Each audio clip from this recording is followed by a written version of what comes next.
Hi, and thank you for joining us for this episode of the State of Leadership, Simple and Beyond. That is Robert Hilliard. I am Whitney Wiley, and we are here on Thursdays talking all things leadership, 3 p.m. Eastern, 12 noon Pacific. And we are going to be talking about something I think a little fun. And Maybe. until you brought it up, hadn't really thought about it, but after taking some time, I think it ties into something that I is very much philosophy of mine and something that I live by. And so I just feel like it ties things together. And so I'm a huge believer that every experience is a learning experience, and hobbies are simply activities that provide experiences, right? And therefore opportunities to learn. And when we're learning and growing, we are improving as people, and as we improve as people, humans, we improve as leaders. So opening thoughts. No, I think this was a good topic. I know I suggested it. I'm not saying it just because I suggested it, I right? think you are. But it was something that struck me for a number of different reasons, and I'll talk about how and why it struck me, and I think you'll get a kick out of it. Okay. um why don't we start there then? Yeah. So, of course, the topic of today's show is hobbies and how they can help you in your leadership. And I started thinking about this because I was on a phone call, or it was a phone call with a friend of mine who I used to mentor. I knew this person since he was probably about 8 years old. I was friends with his sister, watched him grow up. He became a professional photographer, and so I was, of course, connected with him on Instagram, watching his progress. And now he is a full-time corporate photographer. So I was talking to him about photography, which is a hobby of mine. And I was like, it's interesting how I'm getting tips from this person that I taught how to play chess when he was like 8 years old about something that I'm doing. So it was really interesting. And when I was having this conversation with him about photography, I was talking about how my journey in photography. I got into photography um, over the pandemic. I originally got my camera to shoot videos for my then job. I was going to do a video series. Went and got my equipment, got the lights, got all the stuff, and then the job was no more. And so I used that as an opportunity. Well, I have this expensive camera. I might as well learn how to use it other than making videos. So I got into photography. And so I was saying to him, we were talking about photography, and my thought at the time was, it's easy. Anybody can take pictures. All you do is you point this machine at what you and you press the button and it does it. And that's not how photography works. At Not at least all. not at all. And I was saying to him that now that I understand that and I'm pretty good at it, it's almost like meditation for me when I'm in there. So Mm, I'm looking through the lens. I'm connecting with the subject, whether it's wildlife photography or it's a person. I'm looking at architecture. I'm thinking about it. I'm solving problems and just really troubleshooting things with issues hmm with the light and things with the angle and things with the composition. And I said, wow, it would be a really good idea to talk about how those things that I talked about are transferable into leadership. yes, absolutely. um and it's interesting, just sort of an aside, I've been into photography for as long as I can remember. My father was a pretty good photographer, picked it up from him. Former life was connected to someone who's a professional photographer in sports. And so, been a part of my life, is, and like I said, for as long as I can remember. And I have a thing particularly for landscapes, and a little less for architecture, Mhm. not at all really for people. Don't have the patience for people unless they're candidates, unless, and you have that moment where you want to get you see something, it's like, I just want to get that one shot, and you hope that person doesn't move or change whatever is exuding from them. And I now that you've made that connection, I can see a lot of how that ties into leadership, particularly, the simple pillars that we have of, self-awareness, intentionality, mastery, purposefulness, leverage, and energy. And as we're talking about how your hobbies benefit your leadership, they benefit you, benefit your leadership, we can take them and correlate them to the simple principles. So we can start where you were, which was on creativity, right? And so having creativity, having hobbies that are creative, like photography or painting or writing, right? They are skills that would help you as a leader approach work challenges in fresh and in new ways, right? Having new perspective on things, I, and it reminds me when we were in um, grad school, right? We had a couple of books. The first two books, I think, because it was my very first class, was Thinker Toys by Michael McCulco, I think it's pronounced. And then the other book was How to Think Like Leonardo da Vinci, and right, and Michael Gelb, and being willing to explore things in new and novel ways, and not feeling that you have to be committed to one way of thinking, or that there's only one way of solving a problem. And so when you have hobbies that are creative, it gives you an opportunity to broaden your horizons, and then you can bring that into your problem solving, and you can bring that into your interaction with your team members. And I think the other part of this is where we'll talk about the benefit to the leader, but there's also an indirect, and maybe in some cases a direct impact on the team members, right? And so leaders who model creativity actually inspire that in their team members, and help them to understand that they can bring new ideas and new ways of solving problems that to help the team not get stuck, right? And not get in a pattern of, whether it's groupthink or something else, they get in a pattern of, this is the way we've always done it, therefore this is the only way that we can do it. Yeah, the aspect of creativity in leadership, it comes up a lot. We talk about it so much, you and I. And you said two things that struck me. I want to go back to critical thinking and problem solving. And the reason why I started shooting people, not shooting people, but photographing people. I got it. Yes, you're a photographer, so you got Yeah, I get it. Yes. Somebody else might not get it. I don't want the cops to show up at my door. Photographing people is because I was a wildlife. I still am, but I really did a lot of wildlife photography and got pretty good at it. Did not know how to approach people, how to photograph people. So it became a problem to solve. Mm-hmm.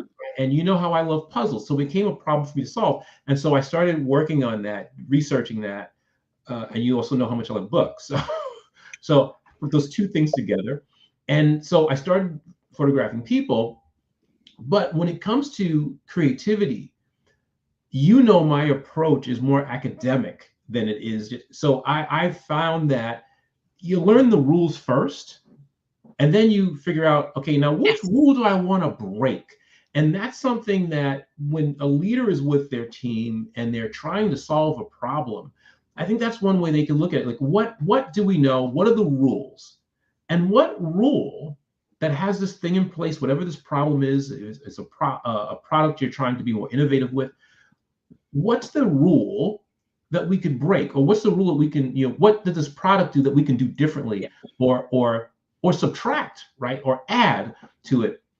So know the rules and then look at the ones that you want to break. And that's how you be creative. We know as photographers that a lot of the most compelling images are not the ones that follow the rules. Right.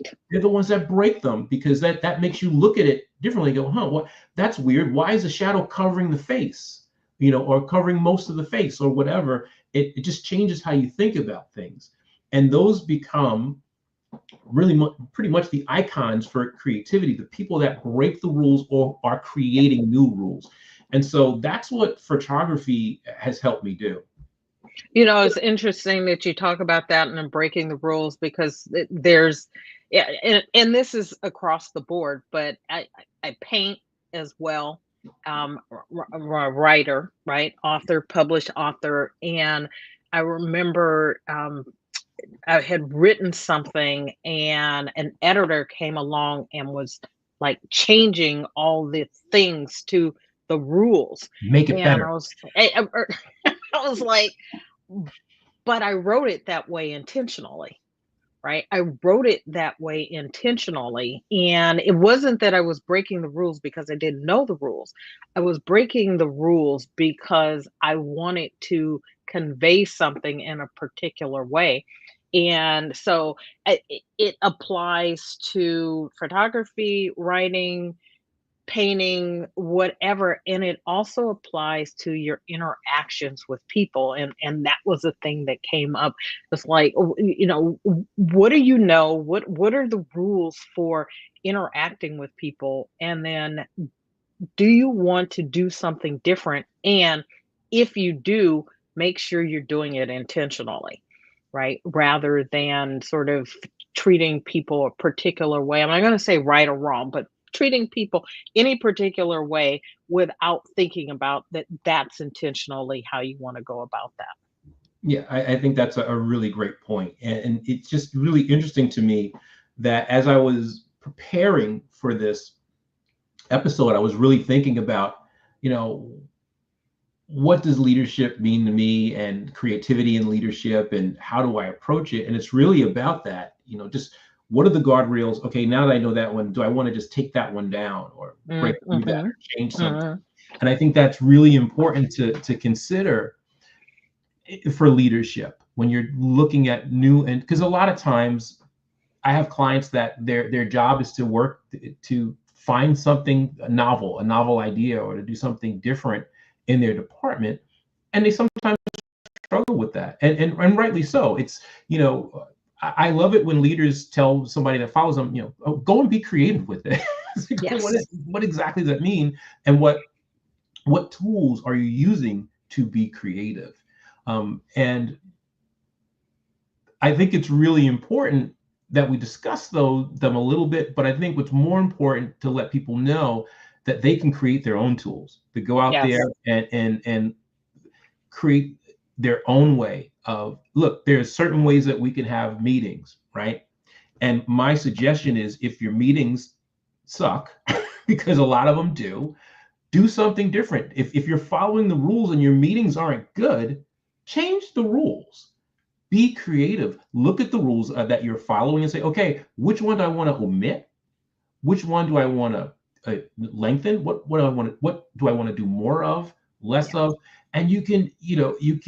And I said that because there's a book called Your Meetings Suck. I don't know if you've heard about that book. I don't know that particular one, but I probably could have written it. Yeah, yeah. We all could have, because we've been in meetings that are just sometimes Absolutely. terrible. And you're like, okay, I know there was an agenda. I know there's a facilitator. Let's use that as an example. There's an agenda, there's a facilitator, there's a length of time. I say it's an hour, a half an hour, whatever. What if your meeting stinks? Okay, maybe there is no agenda. Maybe you shorten the agenda. Or maybe you let the participants come up with the agenda. Instead of you facilitating, maybe you let somebody else on your team facilitate, or everybody take turns facilitating. So that's one way you can be creative with that. Right. And I pull that from my struggles with photography. Because when I didn't know how to do something, I don't know how to do this because I don't know the rules, or I don't know how somebody has learned how to do it really well. Reach out to that person. So that's another aspect of having hobbies. It connects you with people.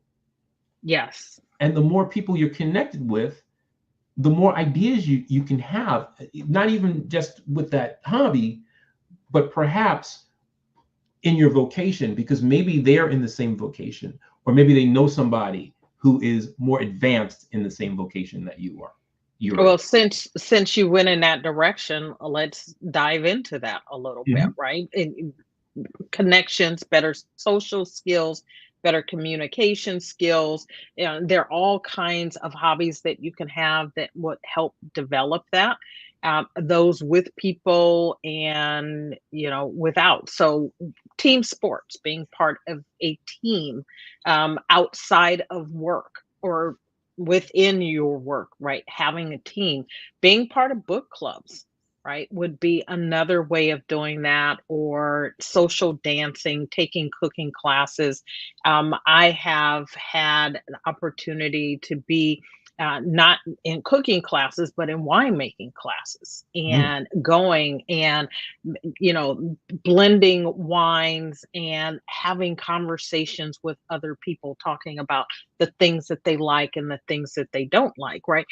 We're constantly talking on the program about how important it is to know the people on your team, right? And you have to know yourself, and you need to know the people on your team. Is the sort of the foundation of Right. emotional intelligence. And so if you have hobbies that have you regularly interacting with other people so that you can get to know them, particularly in situations where it's quick, right? And you don't go there to get to know people and everything about their lives. But in pretty short order, over the course of a couple of hours, you can get to know people. That's just developing that skill, developing that muscle so that you can engage with and have conversations, be empathetic and understanding of members of your team as it's appropriate. Again, this is we're never talking about you getting to know your people so that you can infringe on their personal lives, and we're not talking about you developing the relationships where you're besties and going on vacations together, but understanding them, knowing them well enough that you know what their strengths, what their weaknesses are, how they can contribute better to the team, what they need help with, right? So that you can help to develop them to their fullest potential so that they are contributing to the team in a way that makes the team better. Yeah, absolutely. There's so many things that you could learn and apply just by being curious and knowing your team. Uh, it's really important. It's really important. So Awesome. let me ask you. Yeah. I talked about, and this is something else I wanted to mention, because you talked about other things. I'm talking specifically about hobbies that you don't make money with, because you, Okay. because that changes the dynamic, right? Once that hobby becomes a vocation, and that's another reason to do a hobby, right? Because it can, Yes. if you get good at it. But once it becomes a job, that does change the dynamic, and it becomes less about that creativity. It still can be creative with it, but it becomes more about the business aspect of it. I also do music, but that was a vocation, so I don't it's now a hobby, but I don't approach it that way. It's more of a source of frustration, Mm, stress relief, because I'm always working on hard things, and that's just my approach. That but it does, working on hard things when it comes to music does alleviate some stress for me. So, but that's about all it does. It's not, I don't approach it the same way I approach photography, because photography is newer to me. Okay. And it's interesting because there are, I would say I have hobbies that I make money from, and I them don't consider it work. Okay. Um, but to each his own. And at the moment, I'm not making enough money from making any wine to make that a vocation. It's a lot of outgo and not any income from that. First of all, But I want to know why this is the first time I'm hearing about this particular hobby. winemaking, Yeah. because I haven't mastered it yet.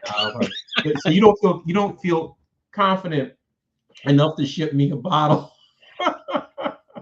I don't have enough bottles to ship you, but I do have some, first of all, they have to be around long enough to All do right. that. But So you are pretty good at it. no, we actually last Christmas we shared some wine that we had made, and that's what we served for Christmas dinner. But we didn't have a lot of bottles of those. So and we've only done it a couple of times, but it's a long-term goal of ours to be winemakers. So um but you brought up something that we can shift to, and that stress, and how hobbies can be beneficial when it comes to relieving stress and improving our mental health.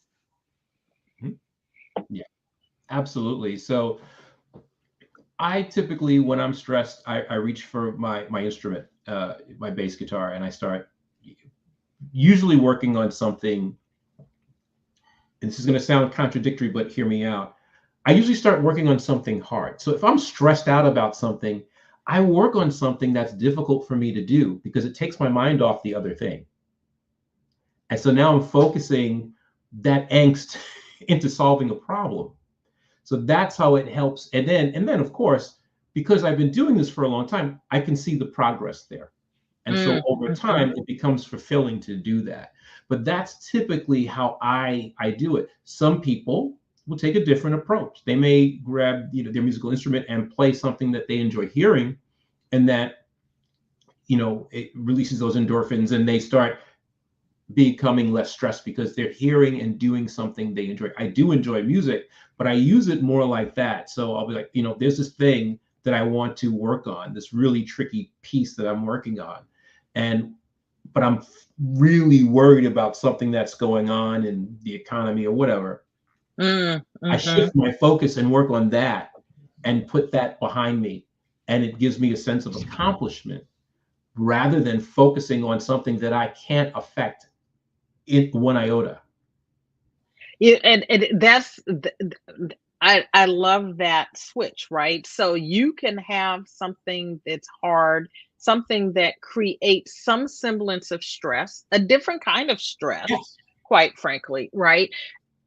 And because it is something that you have control over, right? Something that you can impact rather than stressing about something over which you have no control. Right. That it actually becomes a stress reducer. And I love that that self-awareness around that. And it's interesting because I'm actually doing a week-long piece on stress and reducing stress, and another platform that, or another product that I have. It's called Your Sunday Setup, and it's on YouTube.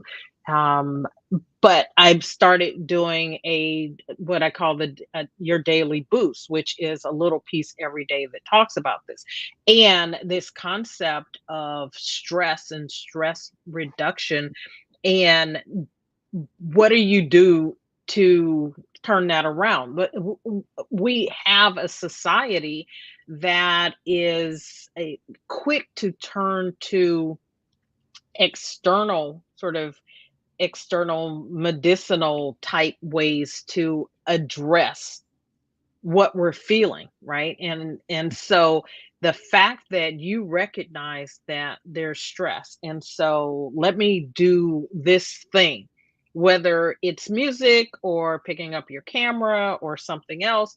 For me, it's taking a walk. I love to take a walk. I will get down on my mat, do some yoga, lay down, stretch. Sometimes I'll pick up my journal, right? And so it just depends on what it is, or a movement, period. Turning on some music, playing some music, whether you're a musician like Robert or not, or you just enjoy music. Music is a great way, in dancing, right? A great way to relieve some stress, to play some music. And whether it's something that is like classical or jazz that sort of changes, shifts the vibe in some way, or dancing where you get your blood flowing and it shifts that way, right? Taking the time to think about that. How can you move or in engage with yourself and or others through music? Yeah, and and the point that you made is that there's two different types of stress. There's that negative stress that's detrimental, and there's a positive stress. Going Yes. to the gym is a positive stress. Lifting weights. Um, so that's how I shift it. I try not to focus on that. And you have to be aware enough to know when you're going down the rabbit hole. Some people, Yes. some people are not aware. So I catch myself when I have a couple of tells for myself. When I go to sleep thinking about something and wake up thinking about something, I know I'm focusing probably too much on it. I'm not talking about positive things.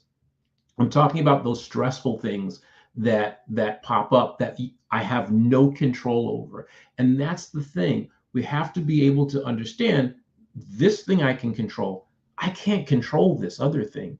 We tend to think that we can. Um, and some people think that if I worry about it enough, I can come up with a plan. Well, if you're worrying about it and not coming up with a plan, you're just worrying about it. So No, that's a really good point. The this positive, negative stress, right? The stress is a part of life. And you say positive, negative, there's stress that serves us, right? It protects us from harm, dangerous situations, toxic situations. And then there is the stress that if we are not amplifying it, magnifying it, right? If we're not creating it in our head with thoughts and worries that don't serve any purpose, um, right? We need to have that awareness around it. I think that's the most important thing, is to understand, tune in to what you're thinking, what you're feeling, recognize the triggers of things, and then find the ways that work for you. So, um, figuring out what those hobbies are that will allow you to move through the stress, right? Recognize it, acknowledge it, and then take a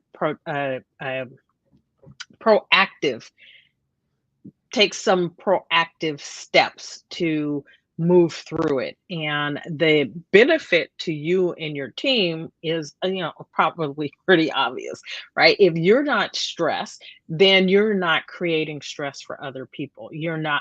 One of the ways that it shows up for me is that I can be short and snappy at people, right? And as a leader on a team, that is not particularly helpful, right? It's one thing to be direct, it's another thing to be snappy and short tempered, particularly when it has nothing to do with productivity, it has nothing to do with the people there. You're just sort of, it's spilling out over to people. So being in control, managing your stress, managing your emotions, right? That's part of emotional intelligence, but it creates a balanced and positive work environment. And it helps your team members also feel at ease and that they can be productive without feeling like they're being attacked. Yeah. And on that topic, we're talking about hobbies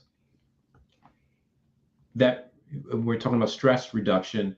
What hobbies as a leader do you and your team have that can you incorporate? Maybe you do something. Some people have softball leagues or they play sports together. Uh, think about things like that, and you'll reap the benefits of it. I remember years ago, I was part of I worked in an organization, and I was part of a team, and we were having some issues because the team was relatively new. We had some people from another team, another department, which had closed, sent over to us, and we weren't really getting along. And so our boss took us out to this recreational center. We had some team building activities, and then we played some sports together. And it was a good way to relieve that stress. Now, it didn't solve the problem because we didn't really follow through or follow up on the things that we agreed in that team building session. But in the moment, we got a chance to express ourselves. We got a chance to relieve some of that tension.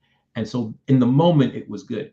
I think it would have been better if it was structured so that we did a check-in and Mm, see how we did with those agreements that we made. But that's a problem that a lot of people have, not just that manager or that organization. When they do things together as a team, they don't follow through. And it would have been great to follow through. It would have been great to go back and experience that again. Or even, after we were functioning as a team, we just use the sports as a tradition so there's a lot of ways you can do that. And it comes about, ask your team, what's something we could do together? I'm using it as a hobby, but I'm really mean as a team building activity that's fun, that you can yeah. do as a tradition, and it becomes more or less a team hobby. No, I like that. I like that approach. And I'm big on team building. And something that you mentioned, this is sort of off the topic of hobbies, but just want to say it because you brought it up, right? You don't build team in one activity, No, right? no. It takes time. And so, those times when it's like, oh, we're going to have a team building activity, you do it once and think that's supposed to solve the problems. It's not, it's an ongoing effort. And I just Well, wanted to yeah, emphasize that. you and I need to do more talking about this because you know how I feel about that, and I have this love-hate relationship with team building workshops, because most team building workshops are about, let's do something fun and then relate it to the team, and then it doesn't have a connection. When I do team building workshops, it's always like, all right, we're gonna work together as a team to solve this problem. Yeah. And so that way it may be fun, it may be different, but you're still using it to solve the problem. You're not building bikes, which is people have those bike builds, and then that's great, and they donate the bikes to charity, also great, but that's not really solving issues. If Right. you're doing team building because you have problems with the team, or you have a problem that you're trying to solve, it should you should be my personal philosophy is, when you do team building, it should be aimed at that. You should be Absolutely. trying to No, solve I a would agree. problem. And then when something comes up, okay, let's talk about that. How can we fix this particular issue with the team? Not like, let's do this, team building activity that has nothing to do with why we're not getting along, and then hope for the best when we get back to the. Absolutely. And we absolutely should do probably a series on that. We should put together a workshop and offer the workshop on that. Well, you know what's really funny? This is you hit me with this because when you and I took that course on creativity in college, which was fantastic. It was one of the best courses I ever taken. It was great. I used what we learned. My final project was a team building activity, a team building workshop. And the teacher commented on it because she really liked it. I was like, yeah, I wasn't just doing this just, to say, oh, leaders should be creative, but how you could use it to solve real Yeah. problems.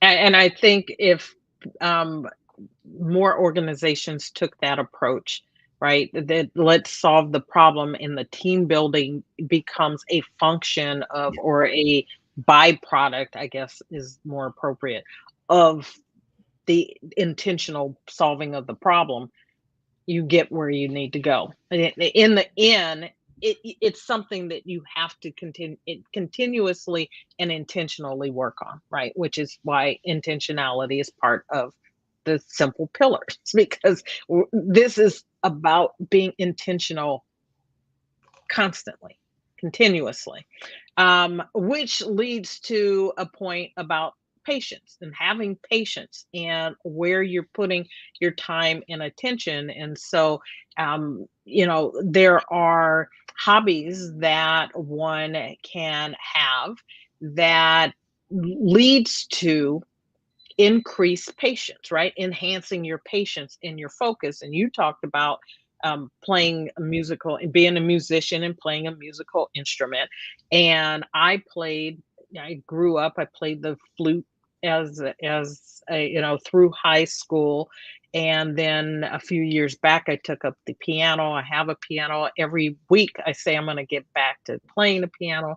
One of these days, I'm going to get back to playing the piano. But one of the things that learning to play an instrument, or I played tennis, and I played tennis my whole life, right? Learning to play a sport, being a part of a team, right? All of those things help you with patience, particularly if you're a part of a team, right? Is patience. But learning anything, being new, taking up a new hobby requires you to have some patience. And no matter how good you are in something else, when you take on something new, you're a beginner and it takes time.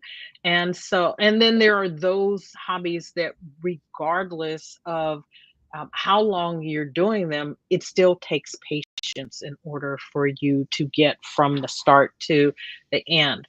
I got a couple of years ago, I got a lemon tree as a gift, Mother's Day gift. And for the longest time, it only had one lemon on it. It only got one lemon, right? And so it's like, okay, I need to one, be a little more intentional about what I'm doing with this tree. And then I need to have patience. And so at the moment, the tree has got, I don't know, about 10 lemons on it. So we have these thoughts about selling the house, moving somewhere else. So I don't want to permanently plant it in the ground. And so it's in a huge pot. But it took that, right? Moving it out of the original pot into a larger pot, and then having some patience and pruning and those kinds of things in order for it to flourish. Uh, but we have to have patience, right? You can't be a great leader for of yourself or of a team if there is not patience. And so having self-awareness around that and being purposeful about what it is you're doing and why you're doing it goes a long way into helping you take those lessons from the hobbies that you have, and use that patience in your interactions with other people. Yeah, and connected to what you're saying, Whitney, patience and fortitude, which is a little different. It's a little different because you can be patient, but if you don't have a plan to keep doing it, right? Because some people are patient, but then they go, you know what, it didn't work out. They give up. But you have to have fortitude to keep. And I that came into my head because when you mentioned me playing, and I said that I work on tricky things, I don't go into a practice session and go, by the time I finish this, I'm going to master this really ridiculously hard run. It doesn't happen like that. But what I do is I say, I'm going to work on this, and then I'm going to check my progress in a month or two, or because it's a really tricky run. And and you're a musician, so BPM, right? I'm going to put the metronome on. I can't play it at 200 BPM yet. I slow it way down, and then I increase. So it's having that fortitude, and you have to do that as a leader. And I can't tell you the number of times that I've worked with managers that said, we're going to do this as a team, and we do it for about a month, and then then they never bring it up again. Of course, it wasn't something that we loved as a team, so we didn't care. We didn't bring it up. We can go, oh, remember that awful thing you mentioned we were going to do? You haven't brought that up. But that's what they would do. Now, whether or not that particular exercise or activity would have been beneficial to the organization is a different story. But the fact of the matter is the manager introduced something, the leader introduced something to us followers, and did not have the fortitude or the patience to see it through. It didn't didn't yield the results they were looking for. So they just let it die on the vine. And as a leader, and we're talking about the connection with hobbies, you have to have patience and fortitude. And you have to go back at some point and go, okay, we're not making progress. I'm checking back after a month. Why am I not making progress? And then you can go ahead and say, okay, what rule do I need to try to break or bend to make some progress here? Or what rule, what don't I know? So what rule should I be aware of that I need to incorporate to make progress? And I think that's a key thing. And this is what I learned from music, because if I'm trying to do something that's really hard and I just can't do it, I always have that thought, I'll just not do it at all, right? So that pops up, and then I go, no, this has been a goal. I'm going to work on this really hard, song or run. I'm not making progress. Let me look at each part of this and find out what's tripping me up. And usually when you go back and you find that one part, it makes everything else flow. But a lot of us just give up. No, that's really good, and it reminded me, I was working on a piece, and the same thing, and I was like, "Okay, I'm just gonna slow this down to where it's like one finger at a time. I'm just gonna it right?" And maybe it was, 4 notes, 6 notes, 8 notes. I'm just gonna do that until I get that, and then I'm gonna speed that up. I'm gonna add it to the next bar, right? And one at a time until I get there. And I think your point about the resilience piece of that the persistence and for the just having a mind of saying I'm not giving up. I'm not giving up. And I can think of other things that I have, like knitting is a great, or crocheting, right? Those kinds of skills or hobbies and skills. And I was like, you know what? Not so much. Right. Right. And it becomes a part of you can let go of things, right? You can decide this is not a hobby for me.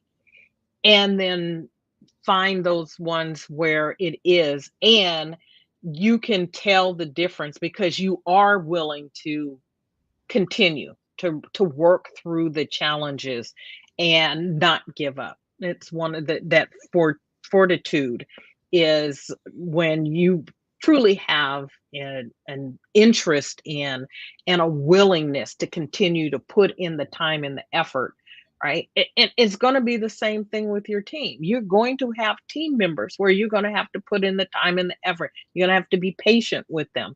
You're going to have to be someone who inspires them for them to continue to work through challenges, whether it is a task that they are good at and not doing well, or not good at all, and that they need to continue working towards, right?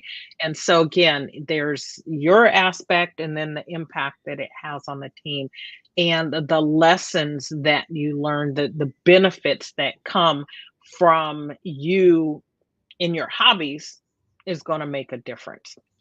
So I think let's do one more and then let's go ahead and wrap this up for today. And we've talked about a number of different benefits that come from, and we won't go into them more deeply, but we talked about emotional intelligence, right? We've talked about problem solving skills, and that there are some hobbies that lend themselves more directly to different skills like problem solving, chess, escape rooms. I did a couple of escape rooms recently, and working as a team. Let's just say it didn't work. The team aspect, at some point, it's like every man for himself, and then there's like, oh, this is what I found. It's like, no, that's not team. That was you individually saying, here, I found this, can we move on to the next thing, right? But there are some hobbies that specifically lend itself to problem solving, puzzle solving. Robert and I both big on puzzles and strategy and games and things like that.